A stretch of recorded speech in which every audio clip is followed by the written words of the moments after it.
सर्व पत्रकार बंधू नम्रपणे विनंती सर्व चॅनलवाल्यांना की राजकारण करत असताना की त्याला मर्यादा असतं पाहिजे असा मी विचाराचा एक लोकप्रतिनिधी म्हणून आहे। आणि आरोप करताना बिनाबुडाचे आरोप करताना कुठलाही पुरावा नसताना खरं मी एक दोन कार्यकर्ते आम्ही सर्व बरोबर होतो, तर बऱ्याच कार्यकर्त्याचा आमचा असं निष्कर्ष निघाला की जी लोकसभा गेली त्या लोकसभेला जो जळगाव शहराच्या नागरिकांनी जो आशीर्वाद भारतीय जनता पार्टीला दिला आणि इतक्या मोठा लीड जो 61,000चा लीड दिला आणि तो त्यांना जिव्हाळी लागला आणि स्वतःच्या बूथमध्ये ते लीड देऊ शकले नाही। आम्हाला जी माहिती मिळाली की प्रक्षेश श्रेष्ठींनी त्यांना खूप झापलं की बा तुमच्या बूथमध्ये तुम्हाला लीड मिळाला नाही आणि ते कदाचित त्यांना जिव्हाळी लागला असेल म्हणून ते असे बिनबुडाचे आरोप करताय। माझी खरं त्यांना नम्रपणे विनंती की जर आरोप करायचे असतील, राजकारणाच्या स्पर्धा करायच्या असतील तर विकासाच्या स्पर्धा करा। आरोप बिनाबुडाच्या आरोपच्या स्पर्धेमध्ये जनता हुशार झालेली आहे, जनतेला माहीत असतं की काम करणारा कोण व्यक्ती आहे आणि म्हणून आपण विकासाची स्पर्धा करूया। आम्ही कायम सांगतो की आम्ही टीकेला उत्तर विकासातून देऊ आणि मी आपल्या माध्यमातून जनतेला आवाहन करू इच्छितो की त्यांनी जर आरोप सिद्ध केले तर मी त्यांची जाहीर माफी मागेल आणि नाहीतर त्यांनी माफी मागावी। दुसरं, विकासाच्या संदर्भात मी नम्रपणे सांगू इच्छितो की आपण जळगाव शहरात माहिती अधिकारमध्ये महापालिकेमध्ये सर्व नागरिकांना माहिती अधिकाराचे राईट्स आहे। आपण जनतेने माहिती अधिकार जळगाव महापालिकेत मागावे आणि किती निधी आला जळगाव महापालिकेच्या मागच्या वेळेला देवेंद्र मुख्यमंत्री असल्यापासून तर मला वाटतं जळगाव महापालिका कर्ज नील करण्यापासून, जेडीसी बँक कर्ज नील करण्यापासून, शिवाजीनगरचा ब्रिज असेल, पिंपऱ्याचा ब्रिज असेल, याचा निधी कोणी आणला याचं जनतेने मी सांगण्यापेक्षा माहिती अधिकारमध्ये मागावं। राज्य सरकार कलेक्टरकडे माहिती अधिकाराने मागावं, त्याची माहिती घ्यावी आणि मग जनतेने विश्वास ठेवा की कोण खरं बोलतं आणि कोण खोटं बोलतं। आणि आज ह्या माध्यमातून विनाकारण बिनबुडाचे आरोप करायचे आणि एक त्यांना जी हाव झालेली आमदार होण्याची, मला वाटतं त्या हावच्या पोटी काहीतरी बिनबुडाचे आरोप करायचे। माझी परत त्यांना विनंती की राजकारण हे विकासाचं झालं पाहिजे, डर्टी राजकारण करू नका, स्पर्धा करा, विकासाची स्पर्धा करा। डर्टी राजकारण लोकांना आवडत नाही, लोक सुज्ञ लोक आहेत, लोकांना सर्व समजतं चांगलं वाईट काय। मी तर परत सांगेल जनतेला, तुमच्या नजरेत राजूमामा नालायक असेल पण जनता आमच्यावरती प्रेम करते। जनतेने 2 वेळेस आम्हाला प्रचंड आशीर्वाद दिलेले आणि येणाऱ्या काळात सुद्धा जनता आम्हाला प्रचंड आशीर्वाद देईल, कारण आम्ही जनतेमध्ये नम्रपणे वागतो, कोणाशी आरेरावी करत नाही, कोण्या ठेकेदाराच्या आम्ही कधी मिटिंगा घेतल्या नाही रेस्ट हाऊसला। म्हणून माझी विनंती आहे जनतेला, ज्या वेळेला आम्ही लोकांसमोर जातो आम्ही परत 365 दिवस जनतेचा सेवक म्हणून काम करण्याचा प्रयत्न करतो। आम्ही महापालिकेत जे बोलण्याचा मांडण्याचा डीपीडीसी मध्ये जो प्रयत्न केला, आम्ही आयुक्ताला रस्ते, महापालिकेचे रस्त्याचे खड्डे बुजण्याविषयी आम्ही बोललो की ज्या 50 लाखाच्या 23 मेला जे ठराव झाले होते, 50 प्रत्येक प्रभागाला 50 लाखाचा रस्ता दुरुस्तीसाठी काढायचे, ते त्यांनी महापालिका प्रशासनाने लेट केलं। आणि मी आपल्याला प्रश्न करतो की मी जनतेसाठी प्रश्न मांडले पाहिजे का नको, आणि डीपीडीसी असेल का विधानसभा असेल, हे आम्हाला लोकसभेचं सर्वात मोठं मांडण्याचं मोठं हत्यार आहे। आणि म्हणून आम्ही एखाद्या लोकांना दाखवून किंवा न करताना आम्ही लोकशाही मार्गाने जाण्याचा प्रयत्न करतो। आम्ही जनतेसमोर प्रश्न मांडतो, जनतेचे प्रश्न हाऊसमध्ये मांडतो, डीपीडीसी सुद्धा मांडण्याचा प्रयत्न करतो आणि मला वाटतं ते गैर नाहीये। आम्ही एखादा अधिकारी जर काम करत नसेल तर हे लोकशाहीचा आम्हाला अधिकार दिलेला आहे, तो अधिकाराचा आम्ही वापर केलेला आहे। महामानव बाबासाहेब आंबेडकरांनी जी घटना दिलेली आहे त्या घटनेचा आम्ही वापर केलेला आहे, त्याच्यामुळे आम्ही इथे चूक नाहीये। आणि त्यांना जर वाटत असेल की त्यांनी म्हटलं समोर, तर मी जनतेच्या समोर यायला तयार आहे, त्यांनी पुराव्यासहित यावे, नाहीतर त्यांचे इतके पुरावे आमच्या जवळ आहे पण मी डर्टी राजकारण करणार नाही। त्यांचे आमच्या समोर पुरावेसहित ज्या ज्या लोकांना त्यांनी त्रास दिलेला आहे ते लोक आमच्या समोर येऊन बसायला तयार आहे। पण मी परत सांगतो की मला डर्टी राजकारण पटत नाही, कारण मी ह्या मानाचा आहे की विकासाच्या स्पर्धा झाला पाहिजे आणि या विकासाच्या स्पर्धेमध्ये कोणाचा बळी जाऊ नये, डर्टी राजकारणात बळी जाऊ नये ही काळजी घेतली गेली पाहिजे। आणि मी तर त्यांच्या सांगेल की त्यांच्या घराच्या समोरच्या लोकांच्या काय संस्था बळकावल्या, 15 मजल्यावरती काय काय चाललं, हे सर्व जळगाव शहराच्या व्यापाऱ्यांना माहीत आहे. म्हणून मी त्याच्यात जास्त जाणार नाही तर आमच्या पुराव्या सहित आहे आमच्याजवळ. पण मी परत नम्रपणे त्यांना आव्हान करू इच्छितो आपल्या माध्यमातून, विकास करायच्या संदर्भात आम्ही टीकेचं जे काही त्यांनी टीका केली त्याचं उत्तर परत विकासातून देऊ. आणि ज्या ज्या वेळेला त्यांना वाटत असेल त्यांनी आमच्या मीडियाच्या समोर बसावं. आम्ही पुराव्यासहित काय विकास केला जनतेसमोर सुद्धा मांडू. आणि मला वाटतं आमची बांधिलकी हे जनतेसमोर आहे. जनतेची बांधिलकी, जनतेने आम्हाला आशीर्वाद दिलेला आहे. जनतेला आम्ही काय पुरावे द्यायचे, काय उत्तर द्यायचं देण्याचा आम्ही प्रामाणिकपणे प्रयत्न करतोय. येणाऱ्या काळामध्ये सुद्धा आम्ही प्रामाणिक प्रयत्न करू. त्यांनी समाजाविषयी, रेमंडविषयी काही बोललेले, मला वाटतं मी तुम्हाला नाव पण सांगेन की त्यांनी स्वतः सुनील प्रकाश पाटील हा एक रेमंड आंदोलन करताय. 10 वर्षापासून त्यांच्या संस्थेमध्ये बिनअनुदानित काम करत होता. 10 वर्ष काम करणाऱ्याला बिगर पगाराने हाकलून दिलं आणि तिथे दुसऱ्या माणसातून पगार घेतला आणि त्या पगार घेऊन त्या माणसाला तिथे नोकरी त्यांनी दिली. मला वाटतं असे कितीतरी आमच्यापाशी प्रश्न आहेत आणि ते लोक सध्या मी सांगत नाही. तुम्हाला नाव सांगितले त्या माणसाला भेटा आणि त्याला विचारा की काय परिस्थिती त्याच्यावर बीतलेली. दुसरं पाहत असाल तर मी सुनील भाऊने काही जे आरोप केले, मी सुनील भाऊंना एक प्रश्न करेल की तुमची एक संस्था होती डॉक्टर सुनील भाऊ महाजन उच्च माध्यमिक विद्यालय, त्याची 11वी 12वीची दर्जा वाढ होता, तो माझ्या पत्राने मी त्यांना करून दिलेला आहे. तर त्यांना विचारा तुम्हाला काही चहा तरी पाजला का तुम्ही कोणाला. आम्ही काम करताना कोणत्या जातीचा कोणत्या पक्षाचा ह्या विचाराने कधीच काम करत नाही. आम्ही संतांचे वारस आहोत, रंजला गांजाला तो आपुला या विचाराने आम्ही काम करतो. जो आमच्याकडे आला त्याला होईल तेवढं सरळ हाताने मदत करण्याचं आम्ही काम करतो. त्याच्यामुळे मी परत आव्हान करेल की डर्टी राजकारण करू नका, बिनबुडाचे आरोप करू नका. स्पर्धा करायची असेल ती विकासाची स्पर्धा करा. आणि मला वाटतं ह्या माध्यमातून जळगाव शहराची जनता हुशार आहे.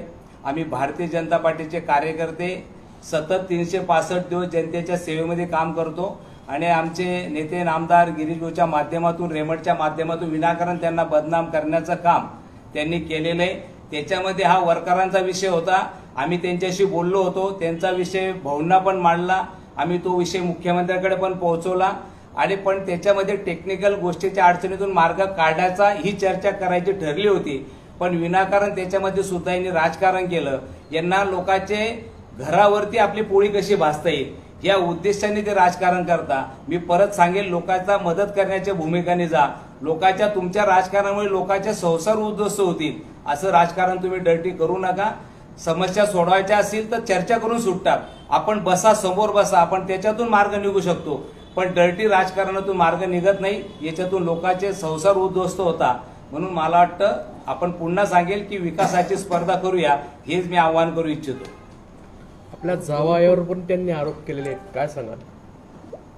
जावई माझ्यापेक्षा ते त्यांना जास्त ओळखता. अमृतमधून त्यांनी स्वतःच्या प्रॉपर्टीवरती त्यांचा कॉन्क्रिटी करून घेतलं. तुम्ही त्या कॉन्क्रिटी त्यांच्या प्लॉटवरती जाऊन बघा. ते सुद्धा मी सांगण्यापेक्षा तुम्ही त्यांच्या खासगी जागेवरती जा. हेच ज्या वेळेला हे खरं माझे मावस भावाचे जावई आणि हे पहिल्यापासून ठेकेदार आहे, अमृतचं सुद्धा काम करणार आहे ते. आणि मला वाटतं हे आता तुम्ही विषय काढला, खरं त्यांच्यापासले निरंजन त्यांचा भाचा लागतो का भाऊ लागतो मला नातं माहीत नाही. हे महापालिकेत त्यांनी किती गोरे धंदे केले 15 मजल्यावरती.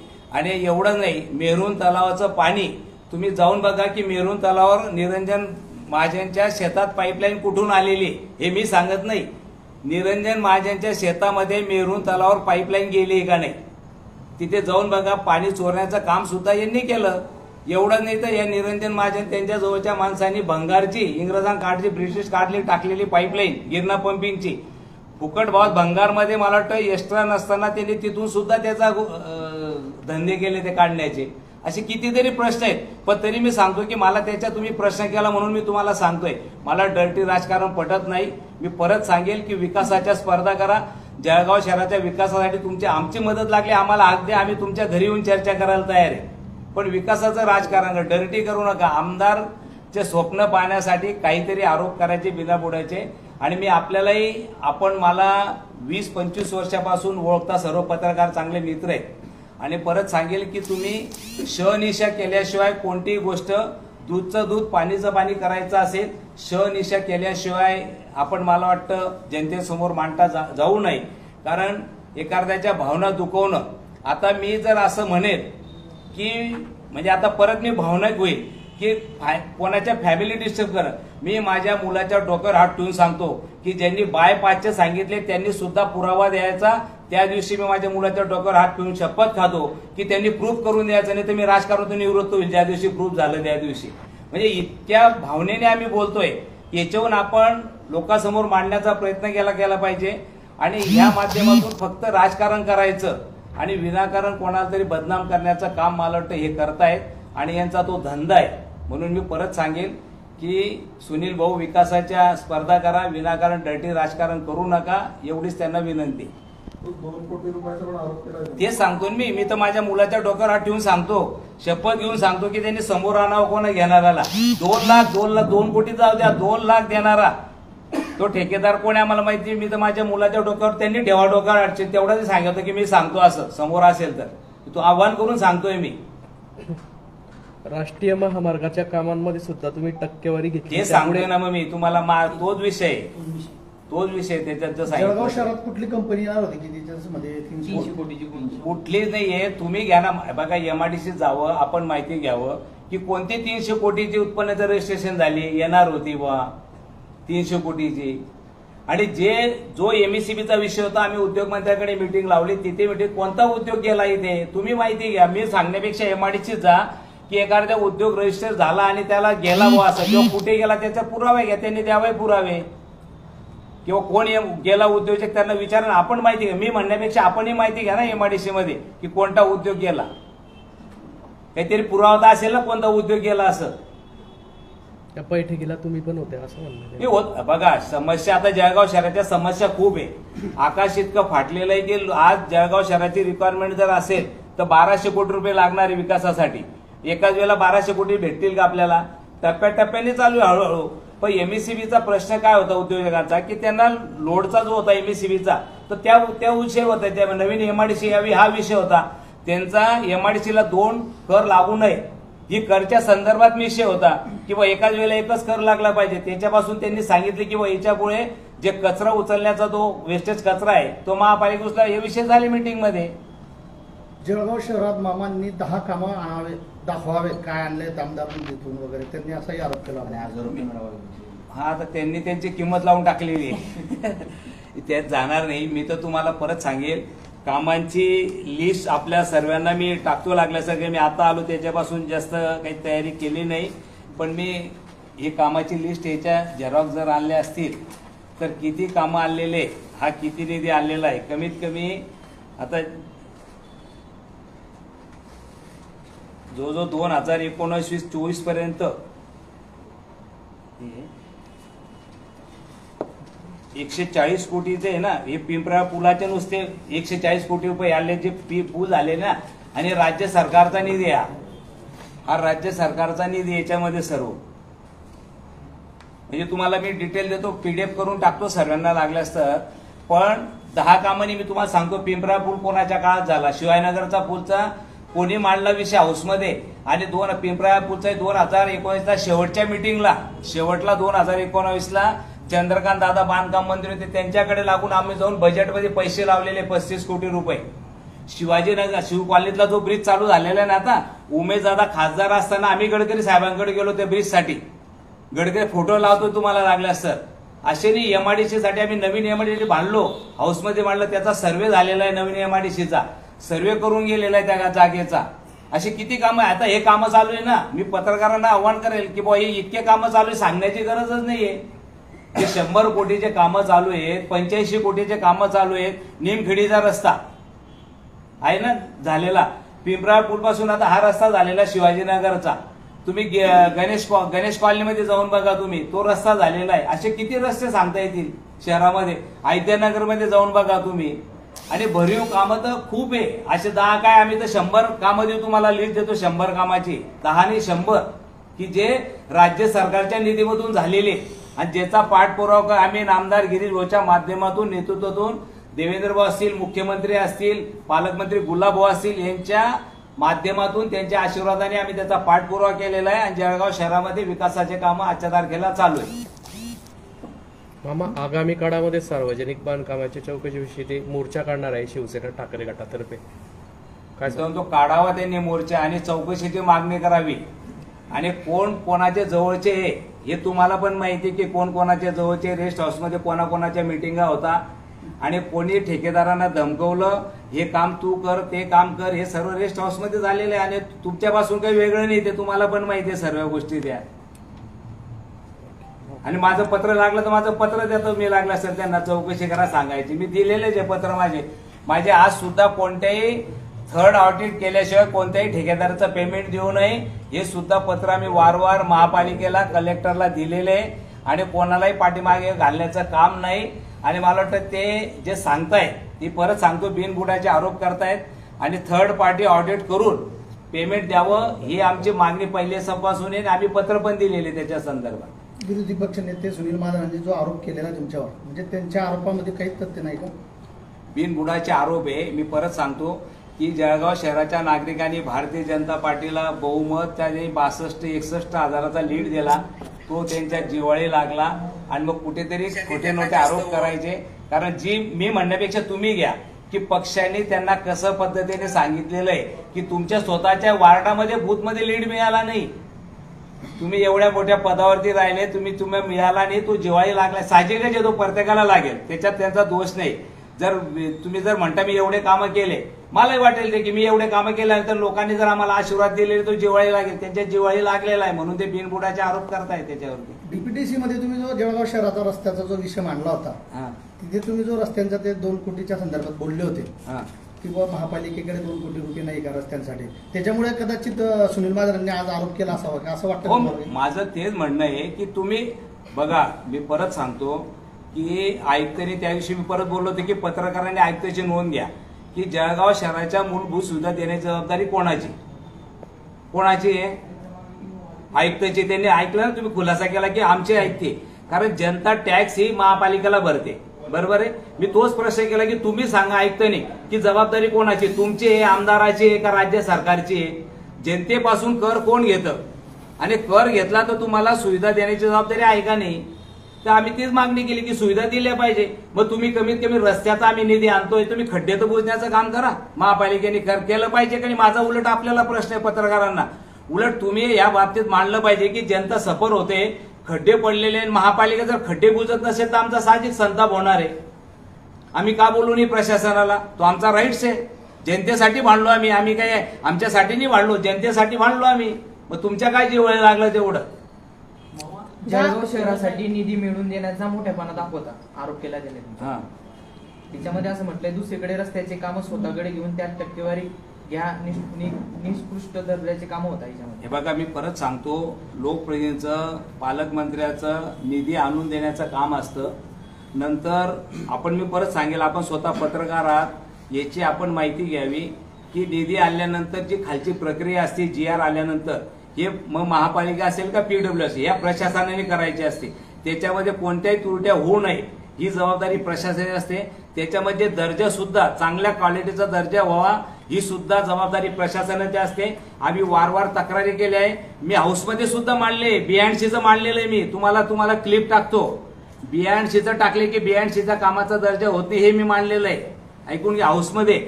आणि मला कोणाविषयी वाईट बोलायचं नाही किंवा काही आरोप नाही करायचे, पण जे नियमात असेल, जे कामाचं असेल ना, ते जनतेने केलं पाहिजे. आणि जो काम करणारा असेल तो कोणी का असेल ना, कोण्या पक्षाचा असो, कोणाचा नातेवाईक असो, त्यांनी प्रामाणिक काम केलं पाहिजे.